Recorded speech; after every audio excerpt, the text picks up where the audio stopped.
Hi everyone, welcome back to my channel. आज हम पढ़ने वाले हैं पीएचडी प्रपोजल के बारे में, यानी किस तरीके से लिखा जाता है, इसके क्या फीचर्स होते हैं जिससे कि आप इजीली एक्सेप्ट हो जाओ, यूनिवर्सिटी आपको एक्सेप्ट कर ले और आप पीएचडी परस्यू कर सको। तो चलो शुरू करते हैं। ये बेसिकली कैसे होता है और क्या चीज़ें होती हैं एक प्रपोज़ल में। तो सबसे पहली चीज़, प्रपोज़ल है क्या और किस लिए इम्पॉर्टेंट है। तो ये बेसिकली एक डॉक्यूमेंट होता है, एक जैसे आप पीडीएफ फाइल बना के भेजते हो, वर्ड डॉक्यूमेंट बनाते हो, उस तरीके का एक डॉक्यूमेंट है जिसमें आप ये बताते हो कि आपकी फ्यूचर रिसर्च होने कैसी वाली है। मतलब अगर फ्यूचर में आप कुछ रिसर्च करना चाहते हो, आप पीएचडी करना चाहते हो, तो मतलब रिसर्च तो करोगे ही ना। तो वो रिसर्च की डायरेक्शन क्या होगी, आप किस फील्ड में, किस डायरेक्शन में जाना चाहते हो रिसर्च के बारे में। तो आपको अपने प्रोजेक्ट की एक समरी बतानी होती है कि हाँ, मैं ये करने वाला हूँ और इससे रिलेटेड ये चीज़ें होती हैं जो मैंने सीखी हुई हैं। तो ताकि जो भी कमेटी होती है जो आपका इंटरव्यू कंडक्ट कर रही है, उसे आइडिया लग जाए कि हाँ, आपको इस चीज़ में इंटरेस्ट है और इस डायरेक्शन में आप जाना चाहते हो। इससे क्या होता है ना कि जो प्रोफेसर्स वहाँ बैठे होते हैं, उनमें से जिसको आपके काम में इंटरेस्ट लगता है, उसे लगता है कि हाँ, आप इस काम से रिलेटेड करना चाहते हो कुछ, तो वो आपसे कुछ क्वेश्चंस वगैरह पूछेगा और आपको फिर फर्दर ले भी सकता है। तो ये प्रपोज़ल बहुत ज़्यादा इम्पॉर्टेंट होता है। यहाँ पे लगभग कितने वर्ड्स होते हैं तो वो भी जान लो। लगभग 2000 से 3000 वर्ड्स होते हैं जो आपको प्रपोज़ल में लिखने होते हैं। मतलब इतने वर्ड्स हों तो काफ़ी होता है आपके लिए। इसके बेनिफिट्स बहुत ज़्यादा होते हैं, आपको फंडिंग अपॉर्चुनिटी मिलने के बहुत ज़्यादा चांसेस होते हैं। जितना ज़्यादा अच्छा आपका प्रपोज़ल, उतना ज़्यादा आपको फंड्स मिलते हैं। जैसे हम ग्रांट राइटिंग करते हैं तो ग्रांट्स लिखते हैं प्रोफेसर्स, तो वो ग्रांट राइटिंग के थ्रू उन्हें फिर जो भी फंडर्स होते हैं जो फंड करने वाले हैं उनके रिसर्च को, तो उनसे काफ़ी ज़्यादा उन्हें पैसे मिल सकते हैं। तो फंडिंग अपॉर्चुनिटी अच्छी करने के लिए भी प्रपोज़ल हम लिखते हैं। नेटवर्किंग एंड रिसर्च के लिए तो होता ही है। जैसे आप पीएचडी के लिए कर रहे हो तो आप नेटवर्क बना रहे हो, अपना इंक्रीज़ कर रहे हो कि हाँ, आपको इस फील्ड में इंटरेस्ट है। सामने वाला भी आपके फील्ड में अगर इंटरेस्टेड होगा तो उसके साथ आपका कनेक्शन बन सकता है। एंड एकेडमिक पोजीशन लेने के लिए तो होता ही है। आप पीएचडी पोजीशन लेना चाहते हो तो उसके लिए आप प्रपोज़ल लिख रहे हो, तो इसलिए इम्पॉर्टेंट होता है।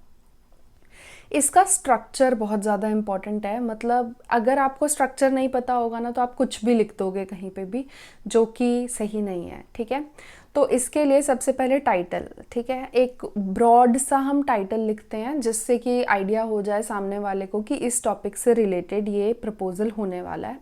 उसके बाद उस टॉपिक से रिलेटेड इंट्रोडक्शन, मतलब कुछ कुछ बता दो उसके बारे में, लगभग 200 to 250 वर्ड्स के अराउंड। फिर लिटरेचर रिव्यू होता है, मतलब कि उस टॉपिक से रिलेटेड आपने इंट्रोड्यूस कर दिया, उन प्रोफेसर्स को बता दिया कि हाँ, ऐसा कुछ चीज़ है। अब लिटरेचर रिव्यू बताओ कि ये रिसर्च इसके ऊपर पहले से हो चुकी है। ठीक है, अब ये बताओ कि आप क्या करना चाहते हो। ठीक है, तो प्रपोज्ड रिसर्च मेथडोलॉजी होती है। तो आप प्रपोज करते हो कि मैं ये चीज़ें करना चाहता हूँ इस फील्ड में और उससे ये चीज़ें बेनिफिट होगा, तो उसका इम्पैक्ट भी आपको बताना होता है, जस्टिफाई करना होता है कि आप क्यों इसी चीज़ पे काम करना चाहते हो, क्यों किसी और चीज़ पे नहीं। ठीक है, तो ये आपको वर्ड्स मैंने अराउंड बता दिए हैं, इतने वर्ड्स के आसपास होता है। एंड फिर बिब्लियोग्राफी, बेसिकली रेफरेंसेस आप प्रोवाइड करते हो, जो आपने चीज़ें पढ़ी, जो रिव्यू करा लिटरेचर, उसके बारे में थोड़ा बहुत इन्फॉर्मेशन दे देते हो कि ये होता है। कुछ टिप्स और एडवाइस मैं आपको देना चाहती हूँ, क्योंकि मैं आपका यहाँ रिसर्च प्रपोजल लिख के तो आपको बता नहीं सकती हूँ। मैं आपको थोड़ा बहुत आइडिया दे सकती हूँ कि होता क्या है और किस तरीके से लिखा जाता है, क्योंकि बहुत सारे स्टूडेंट्स को ये पता नहीं होता और उनका पीएचडी का एग्ज़ाम होता है, इंटरव्यू होता है, तो उन्हें थोड़ा क्लियर नहीं होता किस तरीके से लिखें। तो ये अगर आप ट्रिप्स और टेक्निक्स अपनाओगे, ये सारे मेथड्स का यूज़ करोगे जो मैंने आपको बताया, ये फॉर्मेट का यूज़ करोगे, तो आपका बहुत ज़्यादा चांसेस होंगे कि आप एक्सेप्ट हो जाओ पीएचडी पोजीशन के लिए। अब टिप्स क्या क्या हैं। सबसे पहली चीज़, clear, concise and coherent. This is very very important.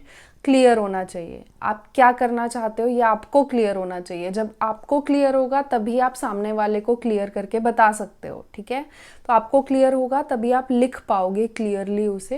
And concise manner में लिखना। इतना टाइम नहीं है उनके पास कि वो इतने बड़े बड़े रिसर्च प्रपोजल्स के लिए जाएं। ज़्यादातर एक पेज ही होता है रिसर्च प्रपोजल का। एंड कोहेरेंट होना चाहिए, ये नहीं कि एक पैराग्राफ कुछ और बोल रहा था, सेकेंड कुछ और बोल रहा है। तो कोहेरेंस जो है वो बहुत ज़्यादा इंपॉर्टेंट है यहाँ। And give yourself enough time to actually review the literature जो ऑलरेडी प्रेजेंट है।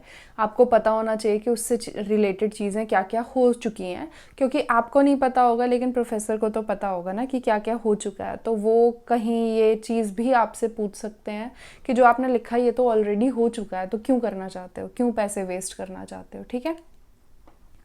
प्रोफेशनल होना चाहिए। Professionalism is very very important and informative होना चाहिए, यानी आप इन्फॉर्म करोगे, इन्फॉर्मेशन पूरी प्रोवाइडेड वहाँ होनी चाहिए कि हाँ ये चीज़ें नोन है और ये हम कर सकते हैं। Must be proof red by both experienced and non experienced person, because वहाँ पे जो आपके प्रोफेसर्स हैं, जो कमिटी में हैं, आपका इंटरव्यू ले रहे हैं, अब उनमें से कुछ होंगे जो उस फील्ड से रिलेटेड होंगे और कुछ होंगे जो नहीं होंगे। तो जो भी आप ये प्रपोज़ल लिखो उसे एक बार किसी को पढ़वा लो। ठीक है, आप मुझे भी भेज सकते हो। और वो प्रूफ रीड करना बहुत ज़्यादा ज़रूरी है। एक एक्सपीरियंस्ड पर्सन जो उस फील्ड से रिलेटेड है वो भी उसे प्रूफ रीड करे, और एक लेमैन टर्म्स में जो भी एक पर्सन है जो एक्सपीरियंस्ड नहीं है उस फील्ड में, उसे भी ये चीज़ समझ आ जानी चाहिए कि हाँ उस चीज़ में लिखा क्या है।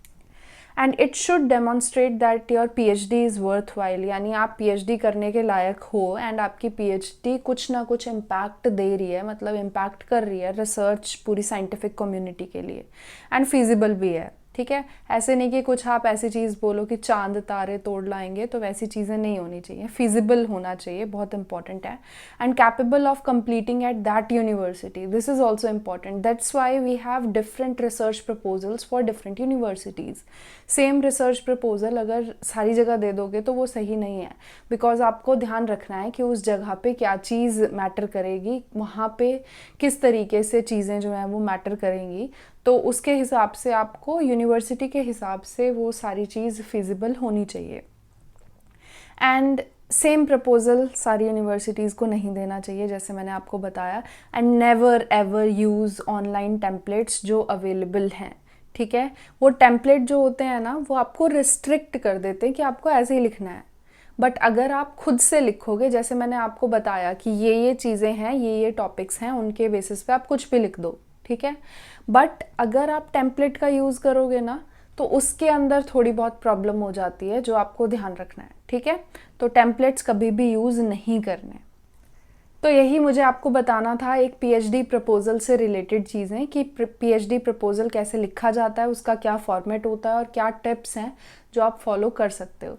अगर कुछ भी डाउट हो तो प्लीज़ कमेंट सेक्शन में बताना ज़रूर। और एक और चीज़, अगर आपको इस टॉपिक से रिलेटेड वीडियोज़ और चाहिए तो आप टॉपिक्स भी ज़रूर कमेंट सेक्शन में बताना, ताकि मुझे आइडिया रहे कि इस टॉपिक से रिलेटेड में वीडियो बनानी है मुझे।